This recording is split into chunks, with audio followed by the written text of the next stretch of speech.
Hi, today I want to share with you something about yoga that you may not have known about before, and I know for sure that I didn't the 2 years that I practiced yoga, which is that when you are doing yoga, you are engaging in a prayer to demons. Before you call me crazy and before you roll your eyes at me, I would love to take you into the yoga world today and show you how this is not merely just a sequence of stretches, and it is much deeper and much darker than you may think. Let's dive in. I started to look deeper into what yoga was when I invited a friend from my church to a yoga class, and she instantly was like, Taylor, I feel like I have seen somewhere that yoga might not be the best thing for Christians to engage in. But still, I convinced her to come to a class, and because she was so hesitant about it, it made me more alert to what was going on in the class and what the instructor was saying and what she exactly was having us do. And I had been attending these classes, guys, for like 2 years, and I had never really noticed that we are guided into a prayer-like position at the end of every class. And the class and this prayer is usually closed out with this word that is namaste. And if you're wondering what that word means, so was I. When I started to take a deeper look, I was like, you know what is this? And why is the whole class repeating this word after the instructor says it? Well, namaste is a Sanskrit word, and it actually means I bow to you. In the context of yoga, it translates to the divine in me bows to the divine in you. Do you have any idea what the word divine means? In other words, the God in me bows to the God in you. Again, Satan wanting us to worship man and creation rather than the creator. Also, if you have ever attended a yoga class, then you probably have heard this word,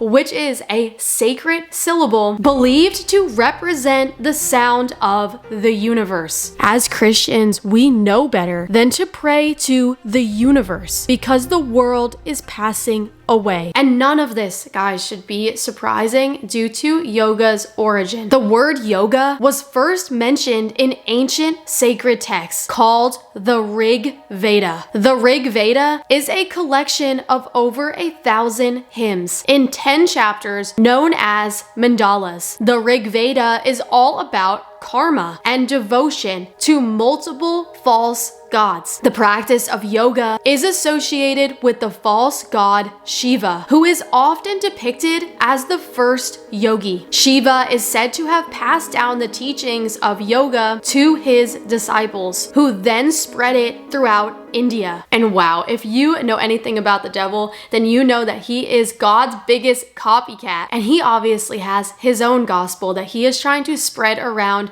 this world. So it's no surprise that he copied God and has his own disciples sharing his gospel. That leads to death. And if you have been following along with our witchcraft series here on this channel, you know that we talked a lot about the 5 elements. Well, what do you know, guys? Yoga as well is tied into the 5 elements. Just like witchcraft, yoga honors the elements and connects to the healing power of earth, water, fire, air, and ether, meaning space. There is real meaning behind the poses that you are doing in yoga because this is real and it is spiritual, and obviously the people that believe in this really think that they are praying to gods, but they are false gods. When you pray to anyone or anything that isn't Jesus Christ, you are praying to the demonic realm. You are praying to demonic spirits, and these positions contorting your body in this certain weird way is in honor and in praise of false gods, which are demons. Let's start with the tree pose. Generally believed to be an act of devotion towards the goddess Sita. The dancer pose is in honor of an invocation toward the god Shiva, centered around the process of reincarnation as well as the destruction and remanifestation of the universe. The warrior pose 1, 2, and 3 is telling a story, a dark and demonic story. The 3 poses represent stages in the life of Virabhadra. He was a god supposedly created by Shiva to avenge the death of his wife Sadie. Warrior 1 pose represents him bursting forth from the ground, propelled by Shiva's desire for vengeance. Warrior 2 symbolizes Virabhadra's violent entrance into a banquet feast being conducted by Daksha, Sadie's father, the beheading of Daksha, and the slaughter of the guests at the festival. And the Warrior 3 pose is a dramatic reenactment of placing Daksha's head on a stake. Shiva later regretted his outburst of anger and its devastating results, and he made amends by placing the head of a goat on Daksha, who had been decapitated. When you do the warrior poses, this is what you are paying homage to. The half moon pose is dedicated to Ganesha, the god who is depicted as having a human-like body but the head of an elephant. He was decapitated by Shiva because of a misunderstanding. So Shiva had his servants cut off the head of an elephant and put it on Ganesha. The splits pose, a worshipful posture toward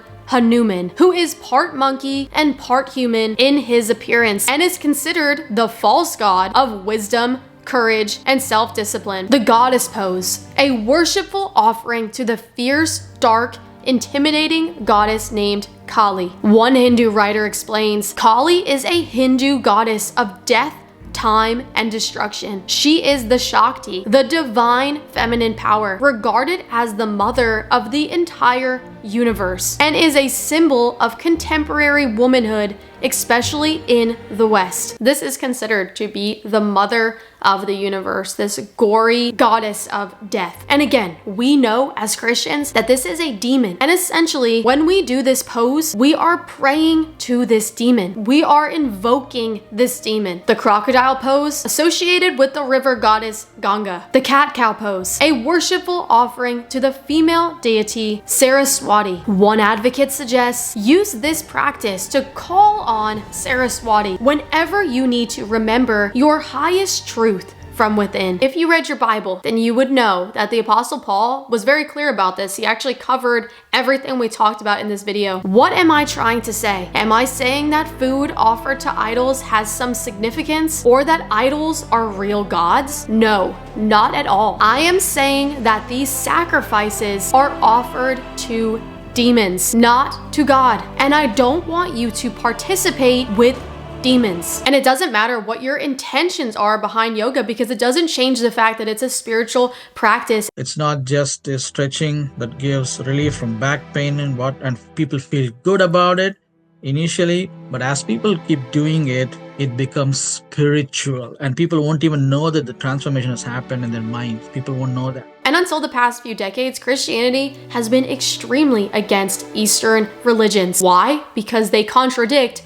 everything that the Bible teaches. Yet today, we have church leaders that invite Christians to practice yoga at their churches. Christians everywhere are practicing yoga and are completely unaware of what they are doing. And guess what? No surprise here on this channel, but the enemy uses entertainment. New Age has been heavily pushed in movies and shows designed for children. In physical education in schools now, they are even practicing yoga for kids. Even the daycare near my house has a yoga session for little children, for toddlers. In addition, each unit ends with an opportunity for them to practice yoga and mindful meditation. This is evil, and it's worship to false gods. I pray through this video that you see yoga for what it truly is. Think twice before you engage in it and let your friends and your family know what this truly is. There is so much power when we bring what is hidden in the dark into the light. The enemy does not want people to know what they are really doing when they are practicing yoga. God bless you guys. As always, I'll see you in the comments and I'll see you for our next video. Bye. Hi, if you liked today's video and you would love to see some more videos on your feed that will help you grow in your faith with Jesus,